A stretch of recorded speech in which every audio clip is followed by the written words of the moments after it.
बच्चों इस पार्ट में जो नेक्स्ट पार्ट है उसमें हम लोग इंडक्टर कवर करेंगे। और इंडक्टर हमने लास्ट चैप्टर में डिस्कस किए भी। सिंपल सा जो डिस्कशन है आपका इसमें, इंडक्टर्स इन एसी सर्किट और AC alternating voltage supply. Okay, और सी हमें क्या करना है, यहाँ पे आपको एक वोल्टेज सोर्स लेना है जिसकी इक्वेशन हम सब ने पढ़ी हुई है। इक्वेशन ये साइन वोल्टेज आपने लिया, V equal to maximum voltage is V naught, और equation V naught sine omega T. Clear?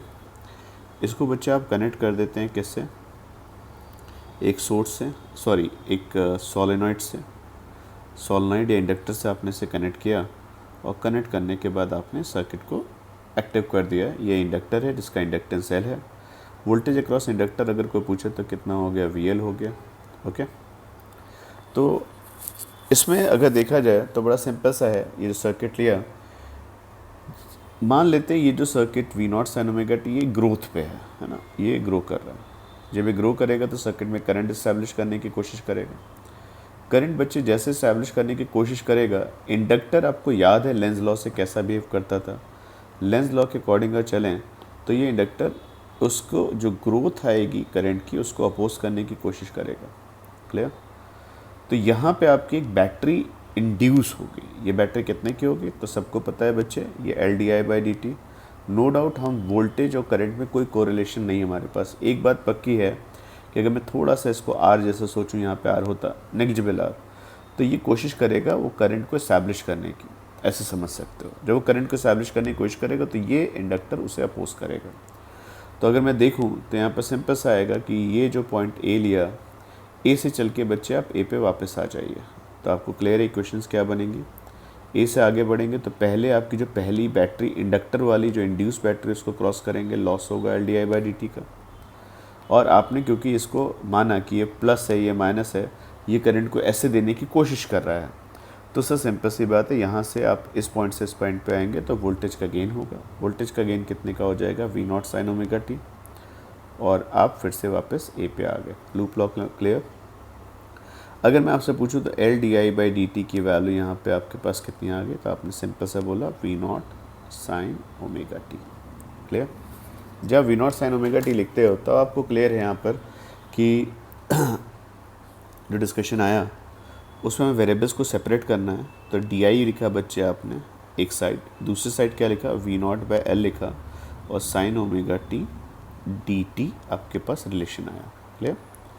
अब जब आप इसे इंटीग्रेट करते हो तो आपने कहा ठीक है हम इसे इंटीग्रेट करेंगे, और जब आप इंटीग्रेट करते हैं तो आपके दो चीज़ें हैं, या तो आप क्या करें यहाँ पे कांस्टेंट के साथ इंटीग्रेट करें या लिमिट के साथ। कांस्टेंट के साथ इंटीग्रेट करने की बात की जाए तो जब आप इसे इंटीग्रेट करोगे तो यहाँ पे आपने कांस्टेंट लिखा, ये C आ गया। इंटीग्रेट करोगे तो I की वैल्यू बच्चे कितनी आ गई, V I DI का इंटीग्रेशन I, V नॉट बैल कांस्टेंट टर्म तक कैरी करा। इस चीज़ को अच्छे से ध्यान रखना, जब आप कभी साइन एक्स का इंटीग्रेशन करते हो और उसमें साइन AX dx हो तो अच्छे से याद है साइन एक्स का डिफरेंशिएशन क्या होता था, कॉस एक्स। साइन एक्स का इंटीग्रेशन क्या होगा, माइनस कॉस एक्स। तो ये minus cos x divide by a, जो कांस्टेंट होता है वो मल्टीप्लिकेशन में आ गया, दिख रहा है। ये जो कांस्टेंट है आपके पास ये डिवीज़न में आ गया, ए आ गया, तो माइनस कॉस AX बाई ए। तो जब बच्चे आप साइन ओमेगा टी का इंटीग्रेशन करोगे तो एक टर्म तो आपके पास आ जाएगा माइनस कॉस ओमेगा टी, और जो टर्म मल्टीप्लिकेशन में है वो डिवीज़न में आ गया। अब बात आती है C क्या लिया जाए।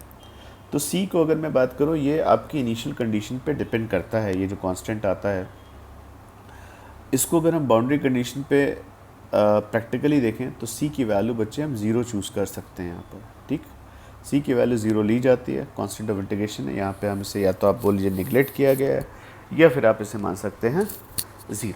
ओके, कॉम्प्लेक्स के एनालिसिस से बच्चे C की वैल्यू 0 आती है तो मैंने इसको 0 माना, और I की वैल्यू बच्चे मेरे पास क्या आ गई, minus V not by omega L cos omega T.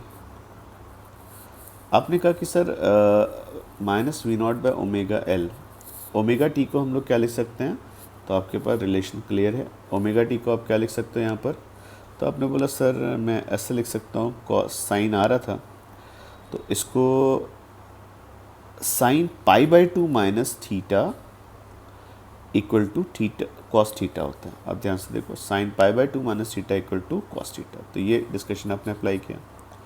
ये माइनस बच्चे आपके पास बाहर है, और मैथ्स की एक छोटी सी थ्योरम और होती है, minus sine theta is equal to क्या लिख सकते हैं, sine of minus theta. Vice से वर्सा भी है, साइन ऑफ माइनस थीटा को माइनस साइन थीटा। तो माइनस अगर आप अंदर ले जाते हो तो ये टर्म रिवर्स हो जाएगा और रिलेशन आ जाएगा V naught by omega L sine omega T minus pi by 2। तो भाई आपका जो रिलेशन आया वो सिंपल सा है कि आपने वोल्टेज सप्लाई बच्चे कितने की दी, V naught sine omega T की। क्लियर। और जो करंट की वैल्यू आई वो I V naught by omega L sine of omega T minus pi by 2। Clear. अब दो चीज़ों पे आप फोकस करिए। तो भाई पीक वैल्यू वोल्टेज की वी नॉट थी, तो करंट की पीक वैल्यू कितनी आ रही, V naught by omega L. तो आई की वैल्यू बच्चों को पूछे कितनी हो जाएगी यहाँ पर, पीक वैल्यू। तो पीक वैल्यू जो करंट की मैक्सिमम होगी वो वोल्टेज के मैक्सिमम से ओमेगा एल से डिवाइड किया आपने। ये टर्म जो नीचे आया बच्चे, इसको हम एक नई क्वांटिटी बोलते हैं, इसको एक्सेल बोलते हैं। ये बेसिकली रिएक्टेंस है, रिएक्टेंस ऑफ इंडक्टर। जो सोलेनॉइड इंडक्टेंस ऑफर करती वो आपका रिएक्टेंस के फॉर्म में एक्सेल आया। एक्सेल की वैल्यू बच्चे कितनी हो गई आपकी, ओमेगा एल। ये ओमेगा पे जो आपने वोल्टेज अप्लाई किया उस पर और सोलेनॉइड के इंडक्टेंस पे डिपेंड करेगा। क्लियर। यूनिट अगर पूछी जाए तो एसआई सिस्टम में इसकी यूनिट भी ओम्स होगी। ओके। तो एक्सेल और एक्सी में अगर एक बात पूछिए तो कॉमन क्या है, ऐसा फॉर्मूले दोनों के अलग हैं। एक्सी रिएक्टेंस ऑफ कैप्चर कितना था, वो फ्रीक्वेंसी पे डिपेंड करता था, पर हाई फ्रीक्वेंसी पे लो रिएक्टेंस देता था। एक्सेल की बात की जाए तो हाई फ्रीक्वेंसी पे हाई रिएक्टेंस देगा, पर जो ये दोनों लोग कॉमन एग्री करते हैं वो कहते हैं हम दोनों की यूनिट ओम्स है। और करंट की वैल्यू पूछी जाए तो peak value V naught by omega L से आप निकालेंगे। फेज़ के टर्म में अगर बात करूं बच्चे, इधर देखिएगा, फेज़ के लिए अगर बात की जाए तो वोल्टेज का फेज़ ओमेगा टी था और करंट का phase omega T minus pi by 2 है। इसको अगर हम लोग फेज़ के टर्म में लिखें तो जो फेज़र मैंने आज आपको पढ़ाया वोल्टेज और करंट के, तो वोल्टेज का फेज़र कितने मैग्नीट्यूड का होगा, सब वी नॉट मैग्नीट्यूड का होगा, है ना। कितने एंगल पर होगा, ओमेगा टी पे। ये आ गया बच्चे इसकी। ये जो परपेंडिकुलर आता है ये उसकी incidence value V naught sine omega T आ गया। करंट कहाँ पर होगा, तो करंट इस लाइन से 90 डिग्री लैग कर रहा होगा। ठीक है ना। ये आपके पास इक्वेशन आ गई। करंट की पीक वैल्यू कितनी होगी, तो V naught divide by X C, XL आएगा, V naught by XL. XL omega L है, तो करंट की पीक वैल्यू आपने यहाँ लिख भी सकते थे, वी नॉट बाय एक्सएल आ गया। और कितने से लैग कर रहा होगा, तो जो वोल्टेज होगा उससे 90 डिग्री से लैग करेगा। ये वैल्यू बच्चे आपके पास कितनी आ जाएगी, पाई by 2 minus omega T. Technically अगर देखा जाए तो ये वैल्यू क्या होगी आपके पास, ओमेगा टी आ गया। और अगर आप ध्यान से देखोगे तो ये जो मैंने बोला था जो परपेंडिकुलर आता है वो आपको किसको रिप्रेजेंट करता है, बोलो, इंसिडेंस वैल्यू को। ज़रा इंसिडेंस वैल्यू निकाल के बताओ कितनी बनेगी, V naught by XL cos omega t with minus sine. देखिए क्या यही आंसर आपका करंट का आ रहा था, V naught by XL cos omega t with minus minus, क्योंकि ये डाउन साइड आ रहा था। तो ये जो परपेंडिकुलर्स आते हैं किसको रिप्रेजेंट करते हैं, इंसिडेंस वैल्यूज़ को। ये आपका पीक आ गया और ये आपका फेस आ गया। तो करंट यहाँ पे लैग करती है कितने एंगल से, पाई बाय 2 से। इंडक्टिव रिएक्टेंस की यूनिट ओम होती है। मैक्सिमम करंट जो होती है बच्चे वो डिपेंड करेगी वी नॉट और एक्सएल पे। हाई फ्रीक्वेंसी पे एक्सएल की वैल्यू ज़्यादा आएगी, फ्रीक्वेंसी बढ़ाते जाओगे रिएक्टेंस आपका बढ़ता जाएगा। ठीक है ना। तो अब पॉइंट आता है कि अगर मैं इसको ग्राफ के साथ बनाऊँ तो ग्राफ के साथ क्या रिलेशन आएगा, जहाँ देखा जाए। ये आपने यहाँ पर टी लिया, इधर आपने वोल्टेज का लेना। भाई देखो वोल्टेज की इक्वेशन तो आप बहुत ही सूझबूझ के साथ V naught sine omega t लिया आपने, तो वो तो साइन फंक्शन ही चलने वाला है ना। वो साइन फंक्शन बच्चे आपके पास ऐसा आ गया। क्लियर। लेकिन अगर पूछे से इस बार करंट का फंक्शन कैसा आएगा, तो करंट जो होगा आपका इससे 90 डिग्री से लैग कर रहा है। तो जिस समय वोल्टेज ज़ीरो था उस समय करंट क्या थी, माइनस थी। देखो एक नई चीज़ आई, हम आर में क्या बोलते हैं, वोल्टेज ज़ीरो तो करंट ज़ीरो। ऐसा एक्सेल में नहीं है, यहाँ वोल्टेज ज़ीरो था तो उसमें करंट नेगेटिव थी और आपकी ग्रो कर रही थी माइनस के हिसाब से, तो 90 डिग्री से लैग कर रही थी। तो ये वैल्यू बच्चे आपकी देखी जाए तो ऐसे आएगी। ओके, ये किसका हो गया, आई का, और ये ब्लू वाला ग्राफ तो बच्चे आपका वोल्टेज का है ये। तो current lags voltage by pi by 2। तो current through inductor lags by 90 degree with respect to the voltage across inductor। Okay, ये पॉइंट क्लियर है।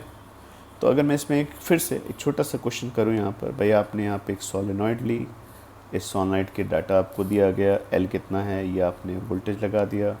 वोल्टेज बच्चे आपने मान लिया सर कितना आ रहा है, तो V is equal to sir 40√2 sine 100 pi t. Clear. और L की वैल्यू बच्चे आपको बता दी कि कितनी है सर, L यहाँ पे आपको बता दिया कितना है sir, 10⁻³ by pi Henry. Clear. तो अगर ये डाटा आ रहा है मेरे पास, तो फिर वही सवाल बनेंगे, भाई आप करंट की इक्वेशन बताइए। सबको क्लियर है, करंट की इक्वेशन अगर निकालनी है तो पीक वैल्यू करंट निकालिए।